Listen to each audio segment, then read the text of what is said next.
by Riverside.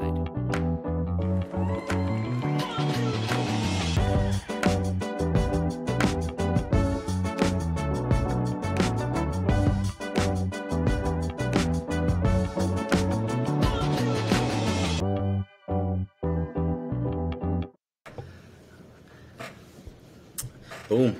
All right, Papi, you ready? We're going to get into it right away. True or false? Let's party. Think about this. True or false? It's impossible to hum while holding your nose. True or false? You can squeeze your nose. Squeeze it? That's right. No, hum something. No, hum a song. Hum Mary Had a Little Lamb. Mary had a little... They're not humming. Oh.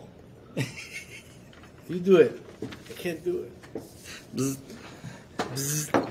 It's impossible. You can't do it. You can't hum and hold your nose. I felt that. I needed to take... Because if you think about it, it's like if something with the airways going... Yeah, I blew it. You did. I absolutely blew it. You did.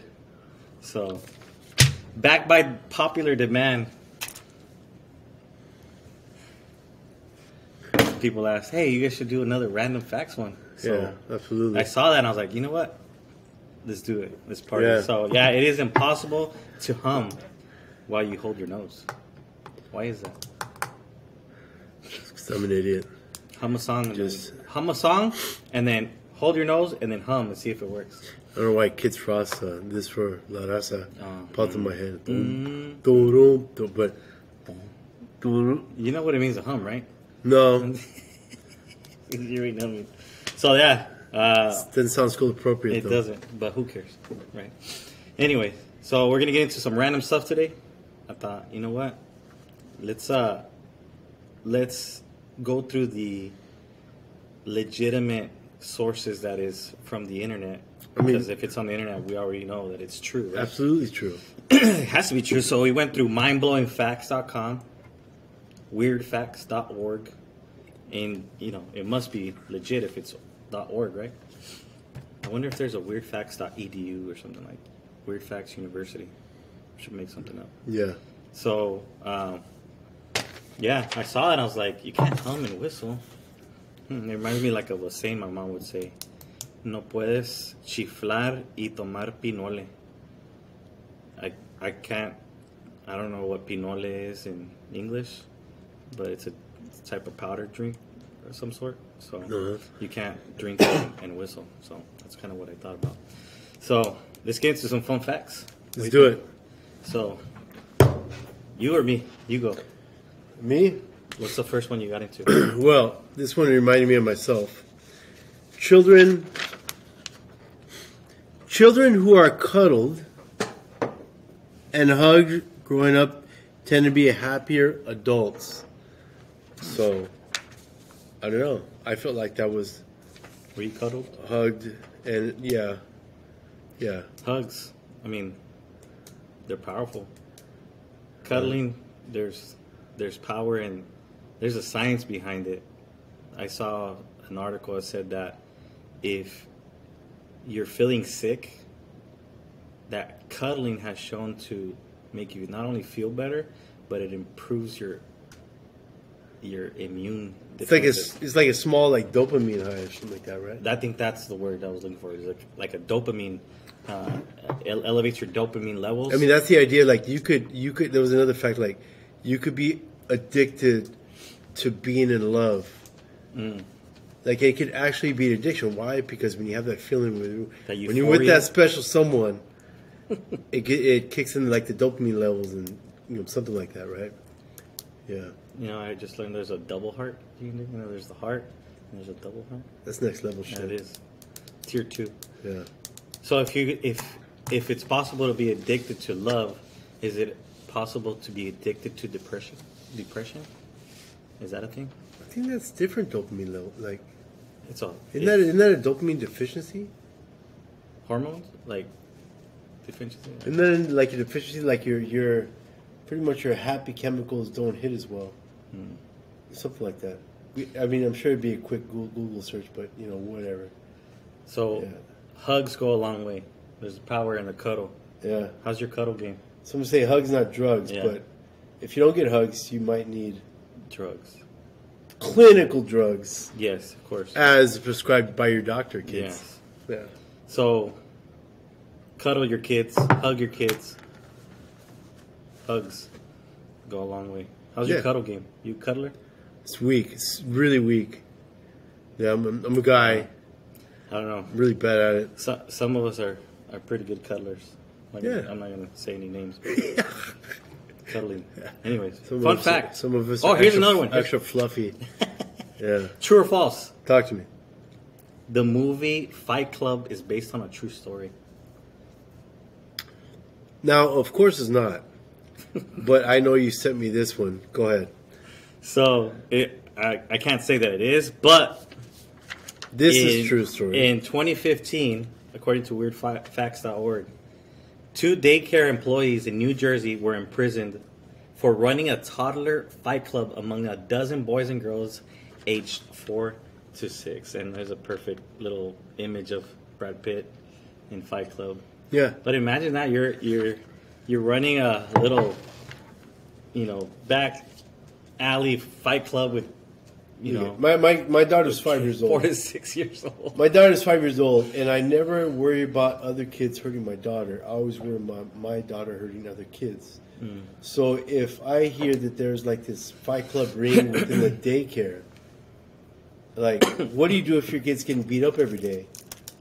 But now let's flip the script. What do you do if your kid's beating up everybody else at daycare? So, Like if your kid is the bully? Yeah, like if your kid, let's not call it the bully. Okay. Because bullies initiate the That's- stuff. that's In this true. case, you have responsible adults supervising this event, right? Okay, that's different. So if your kid's getting beat up, it's horrible. These kids need to go to hell.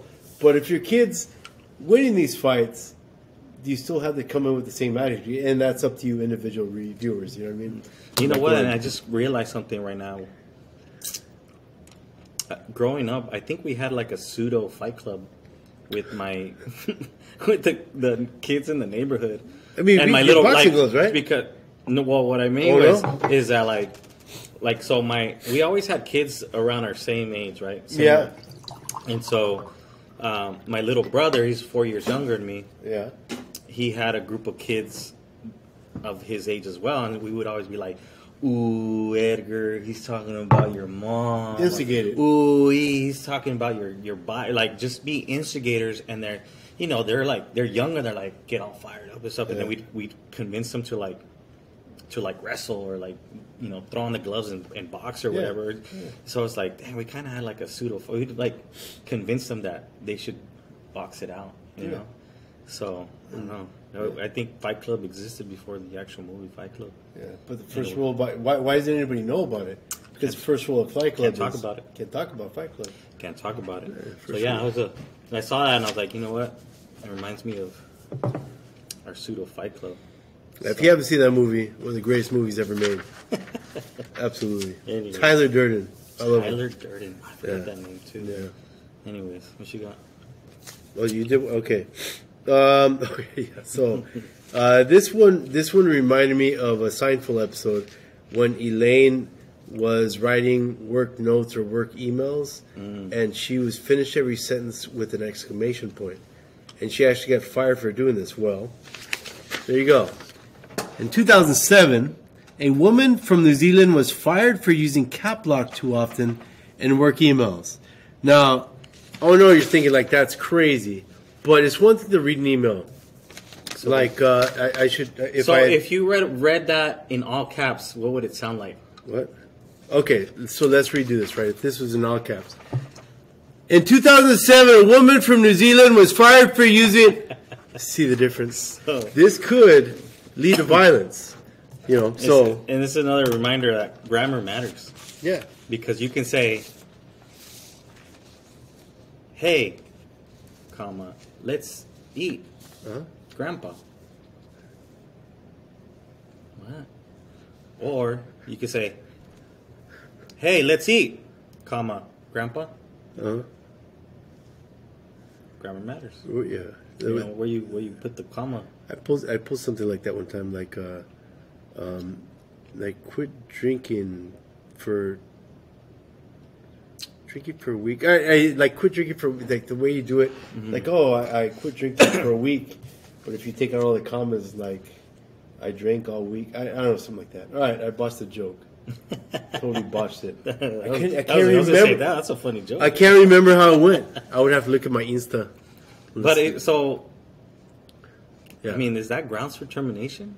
To be able to be yelling all the time on your emails? Literally, are you gonna make the work meeting? Are you gonna make the work? It's just so like it must have been a pretty special circumstance, and an employee maybe that had them coming to him. Mm-hmm. I don't know. Who knows? Interesting. Yeah. Speaking of coworkers, you got another. Well, I was gonna go into this. Okay. Yeah. I should have brought it with me, and I totally forgot, but many people of our generation can attest to this, that when you played Super Mario Brothers, or if you played, please tell me you have something. No, I do not. Okay, dang, that'd been awesome. When you're playing like Mario Kart or just Super Mario Brothers 2, 3, whatever, and you'd Mike Tyson punch out, and then what would happen is, like, you'd see the screen flicker, blink, or it wouldn't come out clear. The game wouldn't start right. So what do you do? So what do you do? The video game camera, it was in there. Mm-hmm. You had to slide it in and pop it down. So you pop it out, like, dude, it's not working. You go. Why? Because it was supposed so I'm thinking it blows out air, or it gets the chips warm, and then you pop it back in. It's dirty. There's dust on it. Yeah, there's all this stuff. So I hate to burst many people's bubbles, because we always believed that it worked. That if you just blow on it or put alcohol on it, a little Q-tip or like a little cotton ball, that it would clean the little disc portion, right? Yes. Well, contrary to popular belief, blowing into video game cartridges didn't fix them by removing dust. Reinserting the cartridge fixed the connection. So it's actually a connection issue. There's a picture of the Super Nintendo, the first Super Nintendo system there. If you blew on it, you thought it worked, but it was actually just need to reconnect. Yep. And so our whole life, I've lived a lie thinking that it's a load of shit. Yeah, you absolutely need to blow on that thing. It's the only way to work. That's the only way to work. Yeah, here's your backup. You would double stack the cartridge, and so like stabilize the game there, and then that would. These are all chicanadas. And what's the only thing that matters? What is the magic that got it to work? And somewhere along the line, that became a cultural phenomenon. Everybody blew in that freaking thing. 100% of Nintendo owners. So we don't need to fact check that one, because we lived it, and we proved that if you keep blowing on the cartridge, it's going to work. Thank you. So I saw that, I'm like, that can't be true. Nope. I can't be living the life. It's like telling a Mexican mom you don't get sick if you go outside in the cold. Or if you walk around barefoot. Ponte calcetines. Yeah, there's nothing you can do to convince them otherwise. But you're going to get sick. I'm like, what do you mean? It doesn't actually get you sick. You're going to get, the flu if you were the cold. I was like, well, I mean, the flu is like a virus, right? You can get virus walking around barefoot. Yeah. Like, breathing in through your feet. Yeah, but I'll never tell my parents that. It lowers, I love them, temporarily lowers your immune system somehow, so you're more vulnerable to take stuff in. But as long as you don't take anything in, you don't have to worry about it. You got nothing to worry about. There's actually, I had a foreign exchange student, Catherine Peterson, right, in Denmark, and she told me that when kids are little, babies are little, they will literally get them in the winter, and get like their baby seat or their little thing, and put it outside their door, and like shut their door and do whatever they're doing inside the house, and like literally leave their kid outside in the freaking cold. So there's two things that I want is you left your kid outside, but obviously this is a cultural phenomenon. Yes. If there's never any issues, you don't have to change laws, right? Or you don't have to change customs. Two is, did you die? Did you die? Did you die? But did you die? Yeah, but did you die? Yeah. So I saw. I was like, no way. Anyways, all right. So everybody loves a good tricky dick story, right? And we all have them. So when it comes to Richard Nixon, President. the president of the United States. Now, 36, every time I 37th? gave, I remember I gave. Well, Reagan was 40. No, Reagan was not 40. Reagan was. He came in after Johnson. President Lyndon Johnson in '68 announced that he wasn't going to run for re-election. So he was president between '69 and '72. He got re-elected, and then he. No, I just can't remember the number. Anyways, case in point is, like today I had a test today, right? In AP, almost every day there's a test or quiz or whatever. And I always do it. I always get, all right, proper test procedure. Don't look at me, or else I'm going to think you're cheating. Why? Because while I was in high school, and what do you do before you cheat? You look at the teacher. You look at the teacher before you cheat, right? 2, don't be looking at other people. Don't let your eyes wander looking at other people's stuff. 3, if you're talking, I'm assuming you're cheating. So maybe you're asking them for a pencil. Well, you know what? Cough means B. Yeah. Oh yeah, then there's that. and then there's like 2 cups, whatever. But then I get to this, right? And just remember, kids, it's only cheating if you get caught. 2017 Astros. It's only cheating if you get caught, right? So and there's another one. If you're not cheating, you're not trying. You're not trying. Absolutely. So you could crap on Richard Nixon all you want, right? So I mean, so fun facts, like when NAFTA was being approved by like Bill Clinton, and who did he call for consultation? He called Tricky Dick, Richard Nixon, right? So Richard Nixon was such a devout student that one time, there we go. When he was worried about his law school grades, Richard Nixon and 2 friends broke into the dean's office, only to find that he was at the top of his class. So, if he's, you make so much of an effort in school, and he made so much of an effort in school. Not only did he have good grades, but if he didn't, he was going to make sure he had good grades. And did other kids try that? No, they didn't. Well, actually, if they did try that, they didn't get caught, then...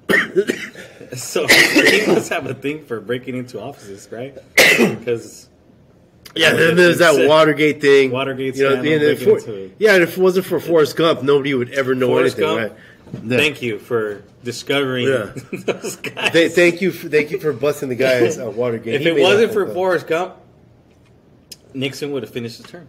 I mean, there's so many good stories about Richard Nixon. He got pissed drunk one time. That's another unbelievable facts. And he was ready to launch a nuclear attack on... It might have been China. Was it when he went to China? Wasn't there like a documentary about that? Like, okay.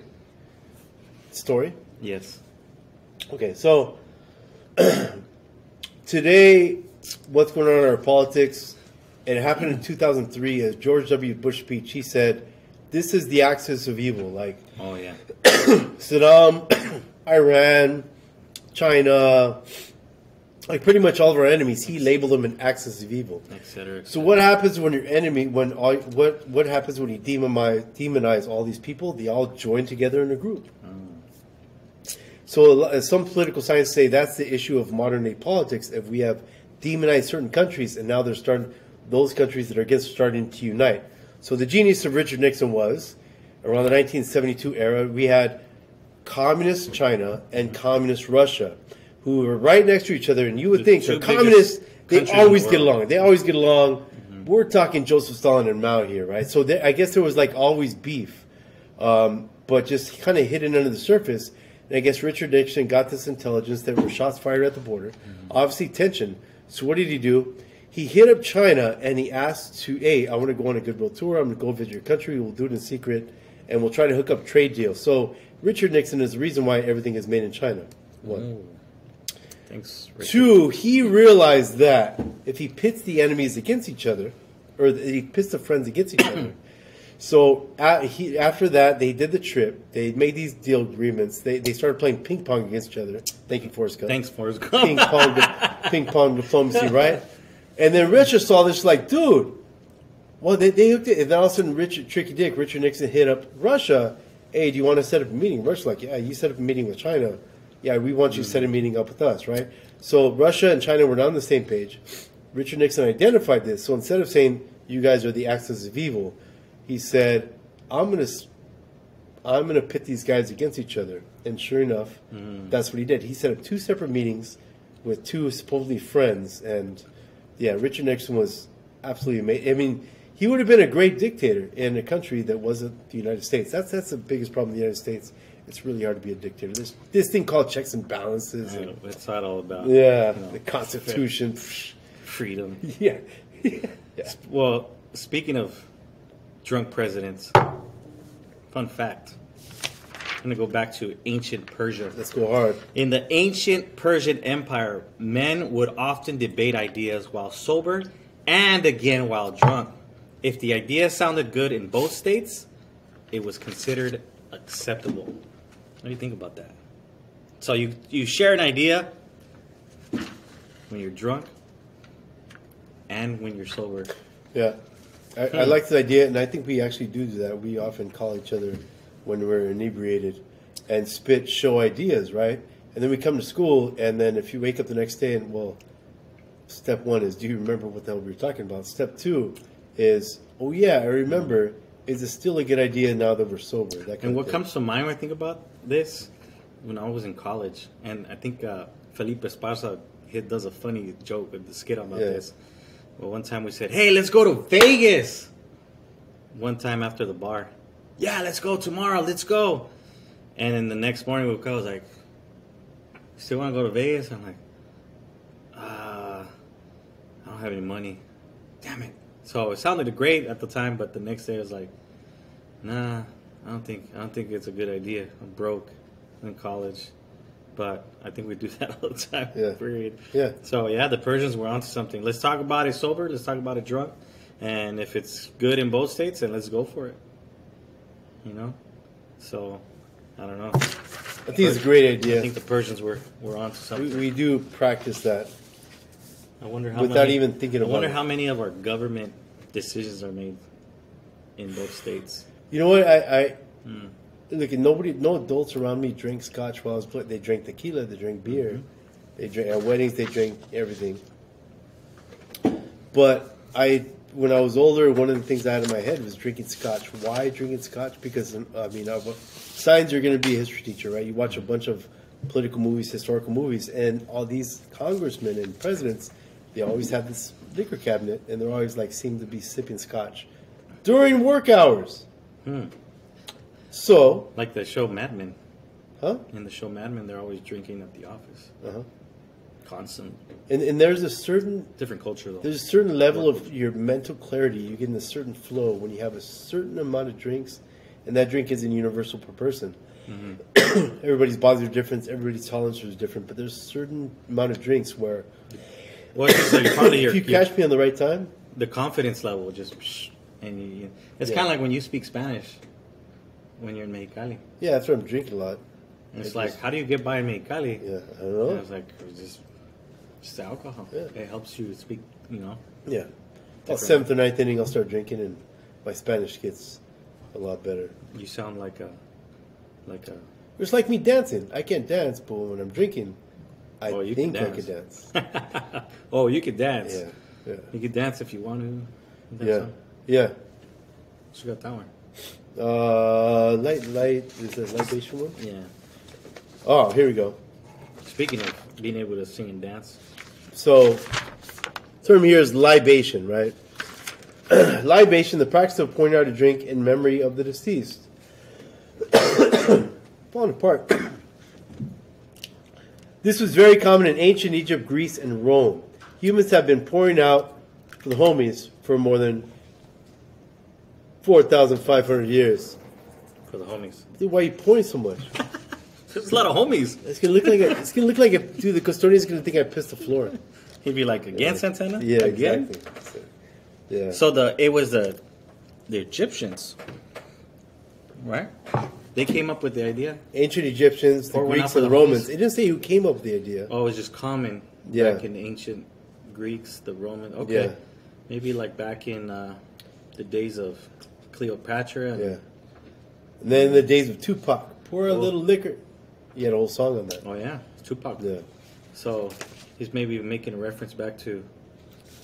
Yeah. Cleopatra. Yes, going out for the homies. What if Nostradamus came up with this and he knew Tupac was coming? course he did. Of course, Nostradamus has predicted everything. Yeah. And if he can predict our lottery winnings, it's not going to happen yet. There's a line. Fun fact, I think this is one we both kind of agreed on. Fun fact. People who remain calm when being criticized are more likely to have high self-esteem. People who become aggressive and lash out when receiving criticism are more likely to be insecure narcissists. So you're telling me that if somebody's getting criticized and they get all butthurt and start lashing back, it's get all super defensive. They actually think that they're special. So it's like this arrogance. They think they're more important than they really are. I feel like we, at some point in our lives, have run into several of these types of people. Like, you can't give them any, like, constructive criticism because immediately they get defensive and start lashing back and saying how you're wrong or how you're dumb or how they're right. And imagine if we had a coworker like that. Like, I'm sure at some point we've all had somebody like that. Yeah, especially someone. Which brings us to another one that we didn't print out, but on this, people who get angry easily are more likely to overestimate their intelligence. So what does that mean? This explains my mood swings. Because I'm an absolute dumbass. Yeah, people get angry easily are more likely to overestimate their intelligence. So kind of this Dunning-Kruger effect thing. You only get, the more butthurt you get about life. But, I mean, sometimes people ask me, how can you stay calm this whole time? I'm like, well, because you can only worry about things you can't control. It's because you're smart. And you have a good high self-esteem. No, or maybe I'm just too dumb to know. Yeah. I think it's just, I'm dumb enough not to give a crap. Nah. Who knows, right? I saw that and I was like, that's interesting because like in my, I don't know what year, I lost count. So do they have childhood trauma or are they a dumbass? Right? So you just never know. You never know. But I mean, thinking back to my, what year am I in? 17 or something like that of my teaching career, and I can definitely think back to several people like in leadership in like not just like teacher roles but like instructional leaders, and like you can't even give them like any like critical feedback because immediately it's like, they just get put up a wall right away and then just like tell you everything that is not what it's meant to create. It's just like, man, like what's wrong with what's wrong? Like, what's going on inside of you? Like, are you, dealing with some kind of trauma or I don't know, you just feel like you're smarter than everybody. Yeah. And nobody likes a know-it-all either, so it could be that too. So yeah, that's what I hate about modern baseball announcers, that there's always one commentator and it always seems like the second person is always a know-it-all. And so, like, recently, like, Tim McCarver just passed. Oh, yeah. And to me, I was thinking, well, at least I don't have to listen to him on TV anymore because he drove me freaking crazy. Now, there was also Joe Morgan, who was also, I guess other people felt like he was a know-it-all, but I love Joe Morgan. I actually learned a lot about baseball from him. But Tim McCarver bothered me. I'll never forget. It was raining one time during the World Series in the Tampa Bay Devil Rays, and there's a guy at first, and he was saying how the guy is not going to steal second because it's raining, and the next pitch, this fool stole, and it wasn't close. And then he started trying to justify, like, why, because he looked like a dumbass. So Tim McCarver. That's why I like, and you don't even have to be a Dodger fan to appreciate this guy, Ben Scully. Why? Because even though he was a Dodgers broadcaster, announcer, he was very neutral and he told stories. He was a historian. He brought back like stories back from like World War II during like he's mentioned stories about like during the Korean War. It's like he interviewed about Ted Williams and how it was amazing. He was a storyteller. Sometimes it's like he had a personal relationship with every single player on the field, not only for the Dodgers but even for the other team. And maybe this is the reason why he covered a lot of nationally broadcast games that weren't even the Dodgers, like the famous '86 Mets call. Bill Buckner. Or, I mean, of course, he was doing the World Series with the A's and Dodgers, but a lot of memorable ones. And you know another memorable announcer, now that we're getting on tangents, Yeah, talking about stupid Dodger shit. Is actually, another one of the greatest announcers of all time, and his name was Harry Carey for the Chicago Cubs, and that's where the Chicago Cubs always have a celebrity come in, seventh inning stretch, and sing "Take Me Out to the Ball Game," because Harry Carey did that. But little known fact about Harry Carey, he'd be drinking the whole game. Wow. So he'd be kind of conservative in the beginning. Things go on, and get loose. You get mouthy. Yeah. Yeah. But this was the 60s, the 60s, 70s, 80s of baseball, so more conservative times and less, But the thing about like guys like Harry Carey and Vince Scully is they're like super humble. Yeah. Super humble. Like they can laugh at themselves. Like they can laugh at themselves. They could, appreciate a good moment and let the moment speak for itself. Yeah. But definitely those are people who are like they would openly receive feedback, whether it was like positive or negative, and not take it personal.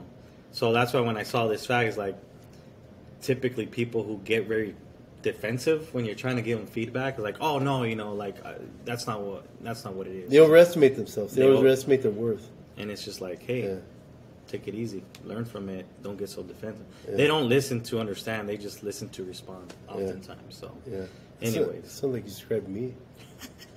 Yeah. Oops! You discovered. I've been fighting with that for years, right? All right. Listen to them. Listen. And I know you want to respond right away. Your issues are different. Shut up and listen. Shut up and listen. But I hate when I shut up and listen. I'm going to tell you why. By the time they're done talking, you know what happens? You forget. I forget what I was going to say. I know. It's like, you know what? Do I need have a bigger or smaller ego? I'm always right there. It's the key is being balanced, right in the middle. Fair and balanced. And then I'm not Harry. Fair and balanced. Kind of like Fox News. Fair and balanced. Absolutely. Yeah, and there's another one, right? The more Harry you have, the more intelligent you are. All roads are pointing to one thing. I never had a chance. Yeah, I'm the living, breathing Forrest Gump. Just less successful than Forrest Gump. On that note, best thing you've seen all week. Let's wrap this up. What's the best thing you've seen all week? Tell them about it. Well, of course, there's like a baseball spring training, World Baseball Classic. I was up till like 11:30 last night watching Cuba and the Netherlands. Mm-hmm. But no, it happened today. It happened today in class. So I was made aware that there's a student who has a portfolio of foot pics, and I was like, I was kind of overhearing something, but I hope it's like for once I feel purposes. Like this is somebody's personal information, I start tuning them out. But then they directly look me in the eye and they engage with me, and they blurt out the person's name and they started saying the more of the criteria. Like, well, now I'm involved, so all right, kids, tell me more. So finally, when I needed to figure out a way to coax this kid into telling me about this information, so. Finally, that class comes up, and I was easily able to do it. And yeah, sure enough, they showed me the thing. It's like a portfolio of feed pics to where it's so much of a joke in the class and amongst their peers. So they're doing it as an inside joke. Supposedly, it's a fake foot fetish. But this joke has been carried on since like they were freshmen, they're seniors now. Oh, I see. So it's like an inside joke. And there was even a girl that told me this. She says, "Hey, when I get mad at my sister, I take pictures of her feet and I send it to this person." Or so they know about it. Sometimes I take pictures of my mom's feet, and so like, wait, all right, everybody in the class, raise your hand if this person has a picture of your mom's feet, and like a couple kids raise their hand, and just dying like the stuff. And I'm dreading what's gonna happen on Satanicals today. I have no idea what came out of my mouth. I'm really dreading it. Yeah. You saw what came out yesterday. I'm not even going to say it. Yeah. But people can see it. It's public. All right. You need to know the context. What is the best thing you've seen on a week? I have to say, you kind of touched on it. For me, the best thing, it's baseball. Baseball's back. Smack Talk is back. I didn't realize how Spring training is back. Yeah. Baseball is back. I didn't realize how much I missed it. Yeah. You know what I love is like in our group, in our group chat, how much fun it is to hear people talk smack about my team, the Dodgers, and I don't get upset. I like it. I think it's fun because it's supposed to be fun. I don't think, but certain people take it personal. Not to say in our group, but in other cases, people take it personal. Like, and I don't start it, but if somebody brings it up, I'll continue it. I'll keep going with it. And along the theme is the first person to get upset. What happens? You lay into him even more. You lay into it. Somebody gets upset. So it's like you throw the bait out there and see who bites, and the first person who bites, jump on them. So yeah, and somebody always goes in on it, and then it just keeps going and going, and there's some funny like inside jokes that have come out of it. So for me, baseball's back. That's the best thing. Admittedly, I used to get pretty defensive when the Padres didn't spend money, because this has been the plague of my existence. I could point to 1984 when I was like 5 years old.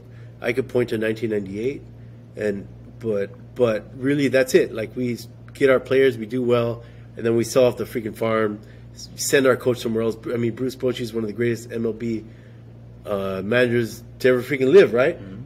And we let him go, like, dude. So it's things like that. So this is, we used to have Ozzie Smith, Dave Winfield. Wait, I'm getting to it. All right, okay, we're having a moment. I should have a couch. I should have a casting like this. You should. Like, well. So you know what I love? Renee, let me tell you about this. And then one day, last year, 2 years ago, we did a big contract in Magic. Oh, that's nice. We're going to trade Manny in a few years. And then they signed the bigger contract. Then they brought in Xander Bogaerts. It was like, whoa. No. Before that. You guys signed Tatis to a super long 14 I get it. I just didn't buy it. Then you ended Darvish extension, Xander Bogaerts. You had all these additions. I did not buy it. I love that. Year. I love the fact that so traumatized. But I love the fact that the Padres are spending money because now they're actually a more well-rounded team, which is going to create more of a competition. Yes, because when people hold on. The other thing I love about that is that they can no longer use that excuse. Oh, look, LA's trying to buy a championship, spending their money, throwing it around. It's like, of course, they're in a big market. Why wouldn't they spend the money? San Diego's in a big market. They just act like they are not in a big market, and they act like a small market team that's afraid to win. I bet you there are actually numbers to go along with that. I love it. I think it's the day we signed Tatis that he's obviously a star. He was the best-selling jersey before he started doing stupid crap. Like steroids? But so I'm saying, steroids? Yes. I mean, that's just one of the things. Riding quads and doing steroids. Well, didn't they change his jersey name to Tachits? I don't know. Something like that? Fernando Tachits. But I can't help it. I watch him in spring training. He hasn't got a hit. I don't care. I love watching him hit every single day. He's exciting. But my point is, feed him steroids again. My point is, when people would talk crap about the Padres when they would not spend money, I'm like, dude, it's like they are now. It's like the Yankees of the West. You're a high school kid picking on an elementary school kid. What are we doing here? It's like the Aguilas. They're an elementary kid because they don't want to graduate. It's like the Aguilas going to play against the Yankees. It's like they're scared. Southwest High School football team playing against freaking, I don't know, Central. You're just going to get beat up, right? Like that. But now they're actually spending money. Finally. Especially after we kicked the crap out of the evil Empire West, the Dodgers. Everybody gets lucky once. Well, they're still the little brother. Yeah, well. When where did that take them? Lost to the Phillies. So that's why I was like, you guys should get a jersey for being the Dodgers in the playoffs. I didn't watch 111 win team, and I did not watch a single pitch of that series because I knew it was going to happen. Yeah, because you sound like a true Padres fan. That's me. I'm here, exemplary. Baseball's back, and you said World Baseball Classic. I'm going to the Mexico-Colombia game, so I'm looking forward to that with my family. So me too. Baseball's back. It's a beautiful thing. That means spring's here. Weather's changing. Be able to wear shorts pretty soon. Show off your legs. Can't wait. I can't wait till my wife talks me into wearing 80 shorts. Then we'll be back. Be like Magic Johnson. We aren't pimping that hard, right? Can't wait. Yeah. Hey, shorts so low we're gonna get AIDS. That's what I'm talking about. That's right. Jesus. On that note, I think that's a good way to plan. Boom! Get ready for the next one. All right. So, boom. Back at it again. I'll see you guys next time. Bam.